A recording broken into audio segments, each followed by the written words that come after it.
What's going on, everybody? Kennybombx is in the building, and while we don't have an official announcement as of yet, after a few recent quotes from WB, the popular opinion seems to be that Mortal Kombat 13 might just be next for Netherrealm Studios, which means it is time for the return of Mortal Kombat Monday. At least every Monday, we will be doing brand new Mortal Kombat videos so we could talk about what we want and expect to see from Mortal Kombat 13. But once we get that official announcement, we will be going back to Mortal Kombat videos daily. But before we get into today's topic, I need you guys to let me know in the chat below which characters from Mortal Kombat 1 you need to see make a comeback in Mortal Kombat 13. If you're excited for the return of Mortal Kombat Mondays, let me know by dropping a like on this video, smash that hype button, and subscribe to the channel as well, especially if you don't want to miss the next update. Now let's get into it.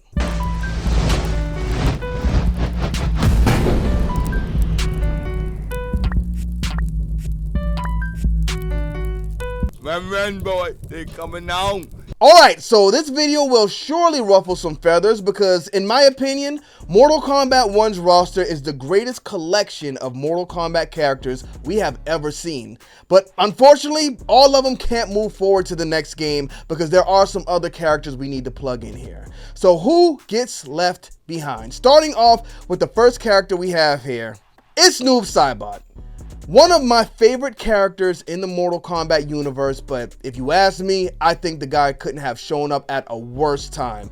It was way too soon, and to kill Bi-Han in a story expansion was just a terrible decision I wish they never made. But with that being said, I'm sure we'll talk more about Noob Saibot later. Based on his character ending, whether it's true or not, Noob Saibot has to come back because right now we are out of a Sub-Zero, which again, we will talk about later. Now, the next character we have on the board debuted in that same story expansion, and this character is completely different than what we knew them before because they are now a she. And while they let us in a little bit, they left us with a lot of questions surrounding Cyrax, like what was her relationship with Scorpion? What is her relationship with Scorpion? And now that she turned her back on the Lin Kuei to seemingly join the Shirai Ryu, how's she going to keep up with the maintenance on that suit, and where's she going to get the software updates? All questions that need to be answered, but Cyrax, I think, is a character that will be locked in for Mortal Kombat 13. Let's go ahead and go right underneath Cyrax. We have who is, quite frankly, the new leader of the Lin Kuei. Now, if Noob Saibot's tower ending is correct, then I think we have to cancel Christmas on that whole idea because the Dark Man may just be taken over. But whether she's the leader or not, I think Sector is a character who will definitely be returning in Mortal Kombat 13 because they gave her a lot. Possible leader of the Lin Kuei, Bi-Han's right hand, maybe Bi-Han's girlfriend, and Madame Bo's daughter for some reason. I don't think that's a thing just to be a thing, and I'm sure they'll add more to that story in the next edition. Now, is Madame Bo Raicho? We still don't know yet, but I think there is a big possibility. But let's go ahead and move on to the next one. And Ermac is another one of my favorite characters from Mortal Kombat, but he's one of those characters that they are always pretty touch and go with. Or I guess I should say they are some of those characters. It's one character, whatever Ermac. Ermac was left off in a pretty big position at the end of Mortal Kombat 1 because he is now the shell for Sindel and King Jared. Now, somebody asked the writer who killed King Jared this time around, and it sounds like there's going to be an interesting backstory there because he said, relax, we haven't gotten there yet. So with that being said, and we know Sindel's not going to be dead forever, both of these characters now existing within Ermac is great news for Ermac fans because I think this puts the character in a very important position, and that position is going to lead them right into the Mortal Kombat 13 roster. Now, the next one we got here is Takeda, whatever y'all want to call him. No longer a combat kid. I believe he is Kenshi's cousin now. I can't tell you for sure because this is a character I don't care about. Big shouts out to all the Takeda fans, but I am sorry. I don't see him making a comeback in Mortal Kombat 13. Do we get Jackie? Do we get Cassie? Do we get Kung Jin? If so, their origins may be different as well, but for some reason, I just don't see Takeda coming along with them unless they want to do something where they bring all of the combat kids back. But again, Takeda's not even a combat kid again, so this kind of takes him out of that whole mix if they want to do that return story. We'll see what happens, but I just don't think he's going to make it into the next game. Now the next one we have, we'll just knock these two out. We have Kitana and we have Mileena. Now, a lot of interesting things going on with these two, and I am very excited to see where we go with them because things are kind of flip-flopped. We all know Kitana was the real girl before. Now, Mileena is a real girl, even though she has that disease, and we still don't know how she got the disease. I still think she was jumping out the window, headed to Baraka's house, and they both got messed up together. Now, of course, this was never mentioned or hinted at in the story, but in early Mortal Kombat days, they did say Baraka was Mileena's secret companion, so hey, who knows what they could be hiding there. But I think things will definitely go bad between these two. And from there, we can lock in a few more characters. Because if Quan Chi revives Sindel and she takes that throne back, General Shao may just put the moves on her, bringing him up to Shao Kahn, the new leader of Outworld, with his queen right beside him. But as we've seen in Liu Kang's new universe so far, the more things change, the more they stay the same. So because Mileena has this whole Tarkat thing going on, if things go left, I think she could end up on the bad side. So the way the story plays out between these characters, I think is going to be very interesting in Mortal Kombat 13. But one thing I can tell you for sure is all of these guys and girls will be locked in. But another character who absolutely needs to be locked in because he was one of my favorite characters in Mortal Kombat 1 story, from the origins all the way up until the end. Except when they pulled the whole Damashi thing, it wasn't good. That character is Shang Tsung. Now, Shang Tsung was always a cool character, but growing up, I never really cared about him. And that is one thing I really enjoyed about starting the story over in Mortal Kombat 1, because some of these characters we got to see start from the bottom, and in Shang Tsung's case, as a normal man. But if you look at his tower ending in Mortal Kombat 1, we see him get washed up on Shang Tsung's island, or what will become Shang Tsung's island. So in Mortal Kombat 13, I'm excited to see him get his powers and start sucking souls like we have never seen anybody suck souls before. Let's move on to Tanya. Quite the controversial character since she was introduced in Mortal Kombat 1, but you know what? I think she turned out great. But the problem is, they didn't include her very much in the story. Now, she can have a big spot based on her character, but if they have limited roster spaces and they really want to get Jade in the game since she didn't make it into Mortal Kombat 1, I'm afraid Tanya is the character they would sacrifice to do so. Now, I would love to see Kitana, Mileena, Jade, and Tanya interact together in a story, and it would still be possible even if all of them weren't on the roster, but if anybody's at risk of losing their spot for Jade to be added, I think it's going to be Tanya. Now, I'm not going to cancel Christmas on her entirely because I think there's still a good chance we get all four. But if Tanya doesn't make it in, then I hope they add Jade as a black woman so we can watch everybody crash out all over again. Moving on to Rain. The only thing I really remember about Rain is him sitting at a table eating some dinner. And I hate to say it because right up there with Sub-Zero, Noob Saibot, and Ermac, Rain is one of my favorite characters in Mortal Kombat. But he was DLC in Mortal Kombat 9, had a great design in Mortal Kombat X story that we never got to play with, DLC in Mortal Kombat 11, and finally made it onto the base roster in Mortal Kombat 1, but they really didn't do anything with him. So big shouts out to my boy 2 Trillion, our Mortal Kombat champion, but unfortunately, while they love Rain, I can't see him making it onto the base roster in 13, but I do think he will be at least added as DLC, like he normally is. Now, while there can be a question about a lot of these characters, now we move on to one that I am absolutely sure about. There is no way Reiko makes it back in Mortal Kombat 13. Now, maybe he makes it in the story because while he got jobbed out and decimated pretty much throughout the entirety of Mortal Kombat 1's base story, they gave him a really big spot in his tower ending that could lead us directly into Mortal Kombat 13. Death by Onaga. Allegedly, apparently, we don't know what happened yet, but it's not looking too good for the boy Reiko. So does he make it back onto the Mortal Kombat 13 roster? If they need a jobber to kill in the story, then it's possible, but I think they're going to kill him at the beginning and we won't see him again. But shouts out to Reiko. I know a lot of people like to play as him, but I'm sure they'll replace him with another grapple style character. Hopefully a better grappler that plays more like Solomon Grundy. But let's move. Oh, y'all already know. Y'all already know. The next one we got is Smoke.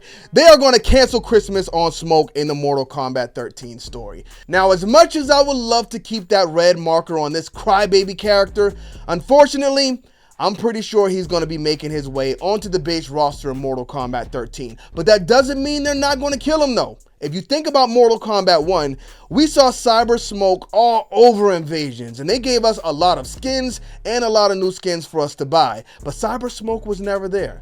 I think that's because the plan was to give us Cyber Smoke. Maybe in the second story expansion, they were planning to kill him. They should have done it in the first story expansion. Instead, they went and killed the wrong character. But on the bright side of things, I think Smoke finally will meet his demise in Mortal Kombat 13. But on the bad side of things, we might have two different versions of him on the roster. But you know what? It's a sacrifice I'm willing to take. Let's go ahead and move on to the next one, and it is Raiden. You guys already know, Raiden is one of the main characters in Mortal Kombat. Do we ever see Dark Raiden? I think that's going to be interesting to find out down the line, but he will most definitely be in the next Mortal Kombat game, no question, along with Scorpion. Now, what is going on with Scorpion? Because as we know, Kuai Liang is now Scorpion, and I don't think Kuai Liang will remain Scorpion. Does he die too? Or does he suppress the fire and unleash the inner ice powers he has sleeping within him? I have no idea, but this is stuff we are going to have to speculate on in another video. But moving on to the next one, Liu Kang, this is his universe. I think he is going to die because he gave up his immortality. I don't think that's going to happen in Mortal Kombat 13. It'll be way too soon, but something's going to happen to Mr. Kang. You don't take the man's immortality and not have a reason for doing so. I would love to see the Deadly Alliance get their hands on him again, but maybe Onaga takes him out this time, or maybe Raiden does it. Things could get very interesting here, so we'll see where that goes. The next one we have is Reptile. You know what? I think Reptile was probably the best he has ever been in Mortal Kombat. Much like Shang Tsung, they kind of gave you a reason to care about this character here.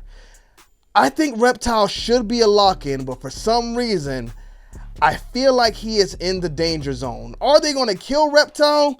I don't know. We see Onaga is very big in Mortal Kombat 1, and maybe this is why he lost in that cave. He just wasn't agile enough to get the win. He realizes that, so he goes out and finds his androids. He absorbs those androids or puts himself into those androids to become perfect like Cell did. In this case, Reptile is the android. Forget about it. Onaga takes over Reptile's body to become his perfect self, and now he's going to wreak havoc on all of the realms. So we'll see if Reptile makes his way back in. Next up, we got my boy, Bi-Han. The worst decision they have ever made in Mortal Kombat history was to take him out in that last story expansion. Now, we know Liu Kang was trying to get him restored, even though he broke out in Noob Saibot's tower ending. Hopefully that was not canon, and he actually got restored in the Temple of the Elements. Now, of course, we don't want to get rid of Noob Saibot forever, so I think the best solution here is just to split the characters. Let Bi-Han go through his recovery and have Noob Saibot jump off of him like a symbiote so they both exist in the same world, and maybe they can be enemies. Shang Tsung wanted to team with Bi-Han. Now he's got the next best thing with Noob Saibot, who reminds Bi-Han of the evil he's done in the past, so he wants to take him out. Now we got the best Sub-Zero moving forward, and we still got Noob Saibot. But I mean, that would be the story in a perfect world. But as of right now, we have no Sub-Zero. Some people think it's going to be Hanzo. Some people think it's going to be Frost. I think it's absolutely ridiculous because it should be Bi-Han moving forward. Well, let's go ahead and move on to our next guy, and that is Johnny Cage. Johnny Cage, pretty much a lock-in. He was one of the big stars in Mortal Kombat 1, and I see him being a big star moving forward as well. No pun intended.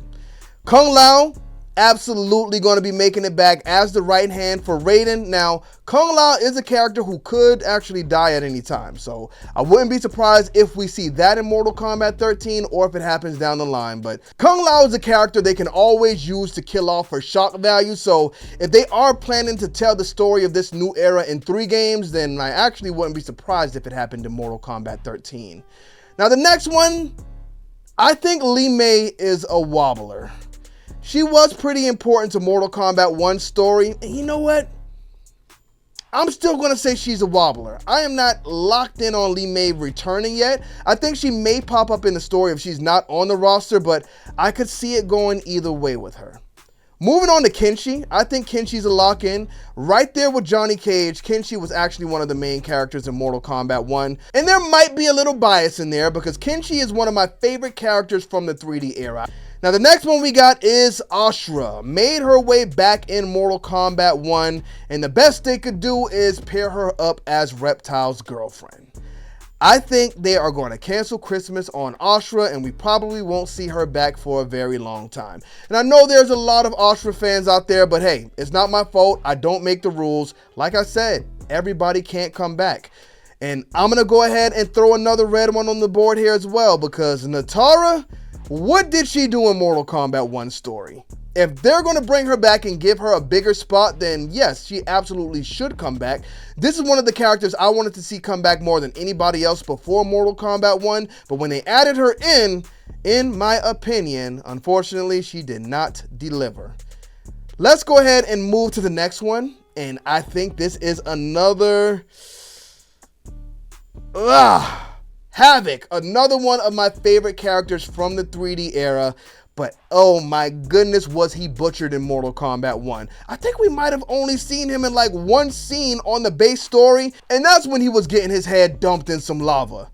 Now, if we're talking about Havik from Chaos Reigns, then that's a different story. I loved his demeanor, I loved his swagger, I loved the aura, I loved his voice. He just seemed like a menace. But at the end of the story, he was just laying there with his arms and his legs chopped off, and that was the last time we saw him. So I don't think Havik had great representation in Mortal Kombat 1, and if you're going to bring him back, then he needs to be Chaos Reigns Havik on the base roster in that story doing some devious things. Otherwise, this is who we don't care about.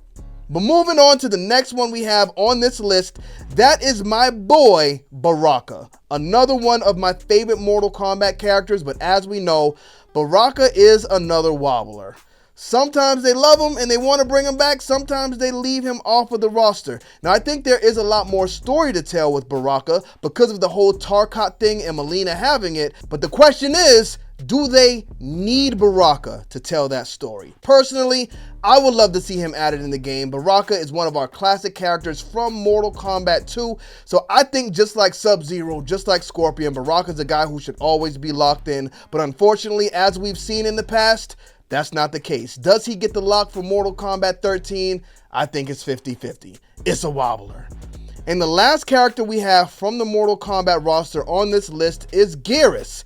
I think because of his ties with Liu Kang, Geras is going to be locked in here for a while. As long as they're telling this story in Liu Kang's new universe, I think Geras is going to be a character who's locked in here because at the end of the day, he is always going to be the last man standing. But as far as guest characters, I don't think we've ever seen a guest character return. But if they did decide to run guest characters back in Mortal Kombat 13, I don't see Omni-Man making a cut.